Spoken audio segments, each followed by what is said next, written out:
Tras un largo parón, se acerca el momento de volver a pedalear fuera de casa. Pero para eso tenemos que preparar nuestra bici, tanto si no la hemos usado en todo este tiempo como si la hemos tenido montada en el rodillo. Hoy vamos a daros 10 pasos para su puesta a punto. Empezamos por la limpieza de la bici, que es conveniente hacer antes que el resto de las operaciones que os vamos a aconsejar.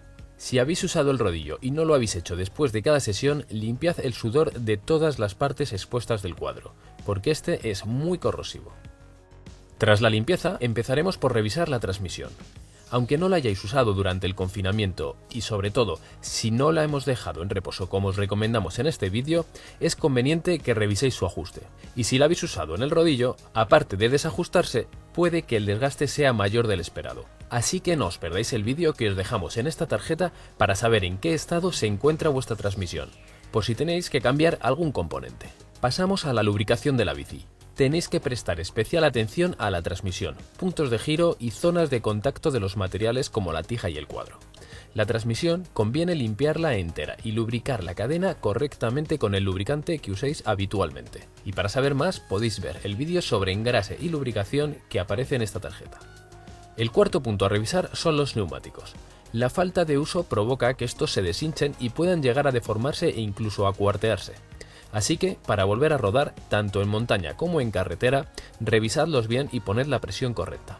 Y mejor si lo hacéis con una bomba de pie y con un manómetro. Revisad, sobre todo, las cubiertas que estéis usando en el rodillo, porque se desgasta notablemente en la zona central y es muy probable que por seguridad tengáis que poner una cubierta nueva. Si usáis tubeless con líquido antipinchazos, revisad su estado. Si no habéis girado las ruedas de vez en cuando y mantenido la presión, es muy probable que el líquido se haya secado y la válvula se haya obstruido. Por suerte es sencillo y económico solucionarlo. Nuestro consejo es que antes de echar el líquido nuevo, abráis la cubierta para limpiarla y retirar el líquido seco. Evitaréis problemas de sellado y peso extra. También retirad el obús para limpiarlo y que pase el aire correctamente. Si vuestro líquido o cubierta no está en muy mal estado, bastará con retirar el obús y rellenar a través de la válvula. También tenemos que revisar los frenos hidráulicos. Tras muchos días sin uso, su estado ha podido verse afectado. Colocad la bici en horizontal para que el líquido se asiente y bombead bien las manetas comprobando que la presión y la efectividad es la correcta. Si no es así, igual tenéis que purgar los frenos. Y llegamos al séptimo punto con las suspensiones de la bici. Lo primero que tenéis que hacer es comprobar las presiones, que como los neumáticos pueden perder aire. Tras esto, es aconsejable que antes de salir con ella a la calle la dejemos del revés unos 10 minutos. Así conseguiremos que el aceite vaya a la parte superior de la horquilla y el amortiguador y se lubriquen e hidraten bien los retenes y esponjas.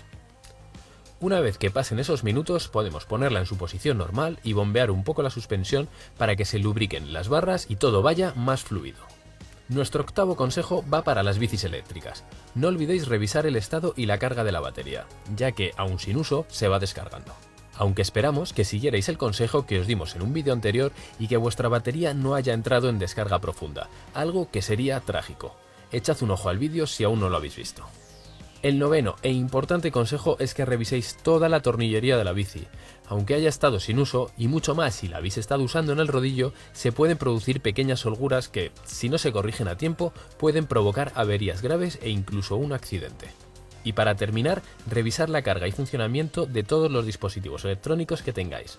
Las luces, los GPS son los más habituales, aunque también habrá que mirar el estado de carga de los potenciómetros, pulsómetros, sensores de velocidad y sensores de cadencia. Esperamos que estos consejos sirvan para que disfrutéis al máximo de vuestra vuelta al ciclismo y suscribíos a nuestro canal para aprender mucho más.